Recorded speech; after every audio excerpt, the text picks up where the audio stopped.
महाराष्ट्रातील कोणता प्रदेश तलावाचा प्रदेश म्हणून ओळखला जातो? महाराष्ट्रातील पूर्व विदर्भ प्रदेश तलावाचा प्रदेश म्हणून ओळखला जातो. कृष्णा आणि पंचगंगा नद्यांचा संगम कोठे आहे? कृष्णा आणि पंचगंगा नद्यांचा संगम नरसोबाची वाडी येथे आहे. महाराष्ट्रातील लोकसंख्येची सर्वाधिक घनता असलेला जिल्हा कोणता? महाराष्ट्रातील लोकसंख्येची सर्वाधिक घनता असलेला जिल्हा मुंबई उपनगर होय. महाराष्ट्र राज्यातील सर्वात मोठा जलविद्युत प्रकल्प कोणता? महाराष्ट्र राज्यातील सर्वात मोठा जलविद्युत प्रकल्प कोयना होय.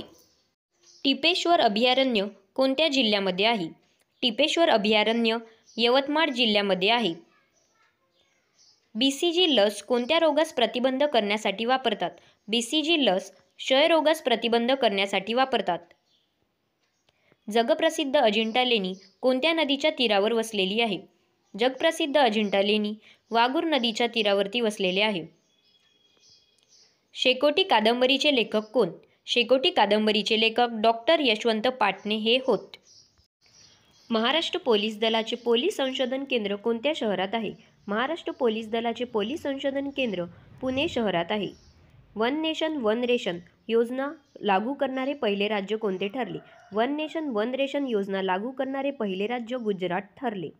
भारत सरकारच्या योजनेनुसार संरक्षण दलात अल्पमुदतीची कोणती भरती होत आहे? अल्पमुदतीची भरती अग्निवीर भरती होत आहे. जानेवारी 2023 मध्ये विरासत साडी महोत्सव कोठे पार पडला? जानेवारी 2023 मध्ये विरासत साडी महोत्सव नवी दिल्ली येथे पार पडला.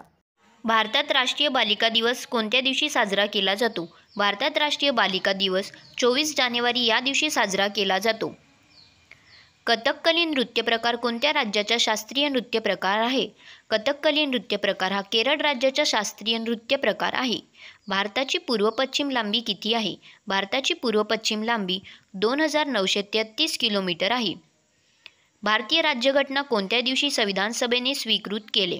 भारतीय राज्यघटना 26 नोव्हेंबर 1949 रोजी या दिवशी संविधान सभेने स्वीकृत केले. मंगळावर यशस्वीरित्या पोहोचलेले पहिले अवकाशयान कोणते? मंगळावर यशस्वीरित्या पोहोचलेले पहिले अवकाशयान विकिंग-1 हे होय. भारतीय रुपयाचे चलन चिन्ह र हे कोणी डिझाईन केले? भारतीय रुपयाचे चलन चिन्ह र हे उदयकुमार यांनी डिझाईन केले. भारतात तयार झालेल्या पहिल्या उपग्रहाचे नाव काय? भारतात तयार झालेल्या पहिल्या उपग्रहाचे नाव आर्यभट्ट हे आहे. भारतातील कोणत्या शहराला गुलाबी शहर म्हणून ओळखले जाते? भारतातील जयपूर या शहराला गुलाबी शहर म्हणून ओळखले जाते.